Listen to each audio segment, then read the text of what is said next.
سلام كمل لكم فتوات تخاتلتي ناي دمص حلنا channel لمون كم تلمود نهيوتكم كلوت زخئلن زمهرن مدب حيزلكم قريبا لكم ابناي لمو فيديونا اب حبرتسبنا بتدغاغام زلعال ጉዳይ ፍቅሪ ይውዳዲ ወይስ ቀጻሉ እዩ ዝብል ብዝርዝር ክንደሰሲና ክሳብ መወዳታ ምሳይ ክትጸንሑ እና ተመነኹ ሰናይ ምክትታል ፍቅሪ ክበሃል ተሎ መብዛሕቱ ግዜ ሰብ ዝርድኦ ኣብ መንጎ ክልተ ተጸራርጾታ ዘለዎም ሰባት ዝፍጠር ምድልላይን ፍትወትን እዩ ደቂ ሰባት ፍቅሪ ይውዳዩ ክብሉ ተለው ዝውዳእ ኮይኑ ዘይኮነስ ገለ ውስናት ሰባት ካብ መጀመርትኡ ኣትሒዞም ዘፍቀሩ መሲሎም ገጸ ባህር ተላቢሶም ድራማ ክሰርሑ ድሕሪ ምጽናሕ ቁሩብ ጸኒሖም እቲ ዝደለይዎ ረብሓ ምስ ረኸቡ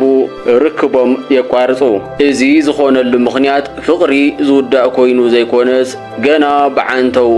ዝኾነ ጥቕሚ ደልዮም ዘፍቀሩ ተዘይመሲሎም ድማ ዝደለይዎ ነገር ክረኽቡ ከም ዘይኽእሉ ብምሕሳብ ኣምሲሎም ክዋስኡ ይኽእሉ እዮም ተዋስኦ ድማ ተውህቦ እዩ ኣብ ድራማ ሪኢኻ እንተኾይንካ ዘየፍቀሩ ሰባት ከም ዘፍቀሩ መሲሎም ኣይኮነንዶ ጥዑማት ቃላት ምዝራብ ክሳብ ብኽያትን ካልእን ክበጽሑ ይኽእሉ እዮም ሓደ ሰብ ስለ ዝበኸየን ምቁራት ቃላት ተጠቒሙ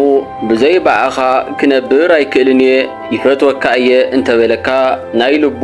ኣፍቂሩ ማለት ኣይኮነን ስለዚ ካብ በዓንተውኡ ሓቀኛ ፍቅሪ እንተነይሩ ክሳብ መቃብር ክበጽሕ ዝኽእል እምበር ተጀሚሩ ድሕሪ ዝተወሰነ እዋን ዘቋርጽ ኣይኮነን ማይን እኽልን እንተዘይኮይኑ ፍቅሪ ኣይውዳእን እዩ ሓደ ሰባት ምንም ከይተሰከፉን ከይሓፈሩን ፍቅረይ ኣወድእኒ ኢሎም ኣፎም ሞሊኦም ይዛረቡ ፍቅረይ ኣወድእኒ ማለቶም ንለባም ሰብ ምሳኻ ዘለኒ ንሓፂር እዋን ዝጸንሕን ዝውዳእን ፍቅር እምበር ዘላቒ ኣይኮነን ዝብል መልእኽቲ ዘሕልፍ ስለ ዝኾነ ግዘ ከይቀተለን ብዙሕ ዋጋ ከይከፈለ ብእጋንኡ እናሃለወ ስጉምቲ ክወስድ ዝገብር እዩ ንዓሻ ግን ፍቅረይ ኣወድእኒ እንትበሃል ዝውዳእ ስለ ዝመስሎ ክሳብ ዝብለጹሉን ዝመንውዎን ምስ ዘየፍቅርዎ ሰባት ይጸንሕ ንሕሞ ዳሓር ኣብ መወዳእታ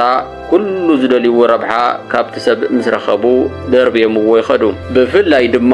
ኣብዚ ሎሚ እዋን ኣርቲፊሻል ፍቅሪ ሒዞም ፍቅሪ ይውዳእዩ እናበሉ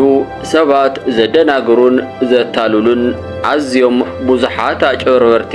ዝበዝሕሉ እዋን ስለ ዝኾነ ካብ ዝኾነ እዋን ንላዕሊ ልዑል ጥንቃቐ ዘድልዮ ግዜ እዩ ዝኾነ ሰብ ንምንታይ ጸሊኢና ጥራሕ ዘይኮነስ ንምንታይ ፎቲኒ ምባል ልመድ መብዛሕትኡ ሰብ ንምንታይ ዘይተፈቐርኩ እምበር ንምንታይ ኢሉ ኣፍቂርኒ ዝብል ሕቶ ከልዕል ኣይረአን እዩ በዚ ድማ ኩሉ ግዜ ኣብ መጻወድያ ከኣቱን ህይወቱ ክበላሾን ይረአ ኣብ መሬት እንንብረሉ ዕድመ ውሱን ስለ ዝኾነ እዚ ዓለም ድማ ትርፋ ፍቅሪ ብምዃኑ ሳብ ብህይወት ዘለና ነንሕድሕድና